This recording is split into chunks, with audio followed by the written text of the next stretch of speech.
కూడా అనుకోలేదు. నేను ఒక ఆడపిల్లని, దయచేసి చెప్తున్నా, ఇందులో నా ఇన్వాల్వ్మెంట్ ఉంటే మళ్ళీ మళ్ళీ చెప్తున్నా, మీరు ఏం చేసినా నేను పడ్డానికి సిద్ధం, నేను ఎక్కడికైనా వస్తాను. కానీ అనవసరంగా నన్ను దయచేసి బ్లేమ్ చేయకండి, ముందు వెనుక తెలుసుకోకుండా. ఇందులో నా ఇన్వాల్వ్మెంట్ 1% కాదు కదా, 0% కూడా లేదు. ఆయన జస్ట్ ఫేమస్ అవ్వడం కోసమే నాతో మాట్లాడాడు కూడా, నువ్వు వస్తేనే నేను మాట్లాడతాను అని చెప్పి ప్రతి ఒక్కరిని కూడా ఆయన అట్లనే అప్రోచ్ అవుతున్నారు. సెలబ్రిటీస్ ని నేను కనుక్కున్నాను కూడా, ప్రతి ఒక్క సెలబ్రిటీ ఇదే చెప్తున్నారు. రిటర్న్ డబ్బులు ఇచ్చి మరీ ఇంటర్వ్యూ చేయించుకుంటాడట ఆయన, అంత పిచ్చి ఉంది ఆయనకి. ఆయన ముందు వీడియోలు వినండి. అండ్ ఈ కేసు సిఐడిలో ఆల్రెడీ నడుస్తుంది, 1 year నుంచి నడుస్తుంది. 3 years నుంచి వాళ్ళు ఈ దందా నడిపిస్తున్నారంట. వాళ్ళందరూ కూడా బాలాజీ నాయక్, మధు నాయక్, ఇంకెవరెవరో, హేమకాంత్ రెడ్డి, ఇంకోరు ఎవరెవరో ఉన్నారు. వాళ్ళంతా గొలుసు కట్టులా ఉన్నారు వాళ్ళు. నాకు అసలు తెలీదు. అన్యం పుణ్యం ఎరగని మమ్మల్ని, నన్ను, నా ఫ్యామిలీని దయచేసి రోడ్డు కేసి మీడియా మిత్రులారా నేను మళ్ళీ చెప్తున్నాను, న్యాయం ఎవరి వైపు ఉంటే వాళ్ళ వైపు ఉండండి. దయచేసి మీడియా అంటేనే నాకు చాలా గౌరవం, నిఖార్సైన మీడియా. దయచేసి చెప్తున్నా, మళ్ళీ చెప్తున్నా, వాస్తవాలు చెప్పండి, అవాస్తవాలు వద్దు. సడన్ గా ఇట్లా ఏం తెలియకుండా ఎవరో వచ్చి నా మీద అలిగేషన్స్ వేస్తే దయచేసి మీరు పెట్టుకోకండి. ఎందుకంటే నేను ఒక ఆడబిడ్డని, గిరిజన ఆడబిడ్డని. ఎవరెవరో పడనోళ్ళు మా ప్రోగ్రామ్ కి రాలేదు, అంత బలుప, అంత ఓవరాక్షన్, ఏమేమో ఉంటాయి. వాళ్ళు వచ్చి పడదు అని చెప్పి ఏదేదో మాట్లాడుతుంటారు. మీరు అట్లా పెట్టుకోవడం చాలా తప్పు. దయచేసి మీడియా మిత్రులు, నా ఫ్యామిలీ లాంటి వాళ్ళు, నా ఫ్యామిలీ మీడియా అంటేనే నా ఫ్యామిలీ, నేను కూడా ఒక జర్నలిస్ట్ గానే వచ్చాను. కానీ ఎవరిని ఏ మాట అనకుండా నా కష్టాన్ని నేను నమ్ముకొని, నా పాటను నేను నమ్ముకొని ముందుకెళ్తున్నాను.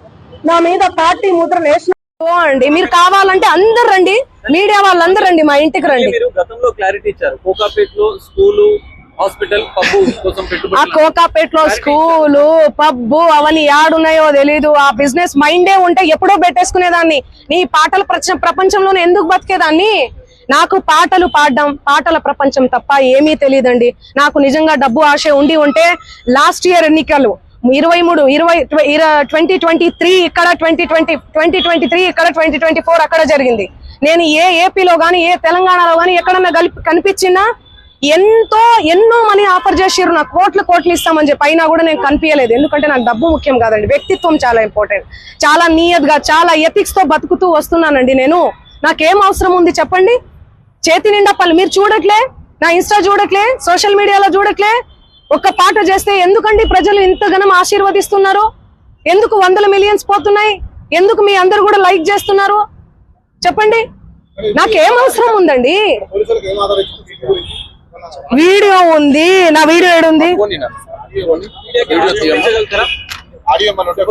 ఇదిగో మా తమ్ముడు ఈయన. ఆ ఫోటోలో, ఆ కట్టల ఎంచే ఫోటోలో ఎవరున్నారండి? వీడియోలో కట్టలు పైసలు ఎంచే వీడియోలో ఎవరున్నారు? ఈ ముఖం ఉందా? సంబంధం లేని విషయం, మాకు సంబంధం లేని విషయం తెచ్చి మా మీద ఎందుకు రుద్దుతున్నారు అనేది నాకు అర్థం కావట్లేదు. సెన్సిటివ్ మ్యాటర్ అండి ఇది. కొంచెం ఆచి తూచి వెరిఫికేషన్ చేసుకొని మీరు వేయాలి మీడియాలో, సోషల్ మీడియాలో గానీ, మీడియాలో గానీ. దయచేసి చెప్తున్నా, నేను మళ్ళీ చెప్తున్నా, తనది గిన, నాది గిన ఇందులో ఇన్వాల్వ్మెంట్ ఉంది అంటే మీరు ఎక్కడికన్నా రమ్మని చెప్పండి, నేను సిద్ధం. మీడియా మిత్రులందరికీ కూడా చెప్తున్నా, నాది ఇన్వాల్వ్మెంట్ లేదు ఈ కేసులో అని అంటే గిన మీరు ఆ సుబ్బు అనే అడ్వకేట్ ని మీరు ఏం చేస్తారనేది నాకు మాట ఇవ్వాలి. సిద్ధమా? దానికి చెప్పండి, సిద్ధమా?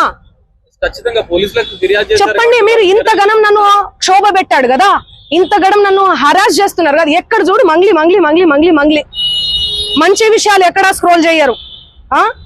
ఈ విషయాలు, ఈ నెగటివిటీని ఎందుకు ఇంత సెన్సేషనల్? మీరు మీడియాను అస్సలు తప్పు పట్టలే. నేను మీడియా అదే చెప్తున్నా. నేను ఏమని చెప్పా? మీడియా ఫ్యామిలీ నుంచి వచ్చాను చెప్పానా? అదే చెప్తున్నా నేను.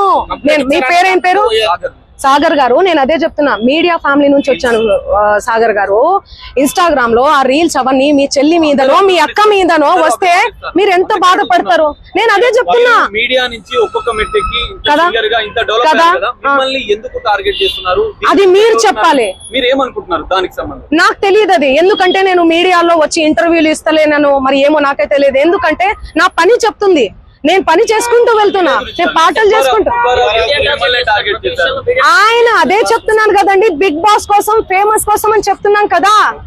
ఆయన కేవలం ఫేమస్ అవ్వాలి, ఫేమస్ అయ్యే దానికోసమే ఇదంతా చేస్తున్నాడు. ఆయన మాటలు మీరు చూడండి. నెక్స్ట్ ఇయర్ బిగ్ బాస్ వస్తే నేను వెళ్తాను, శ్రీముఖి అంటే నాకు క్రష్.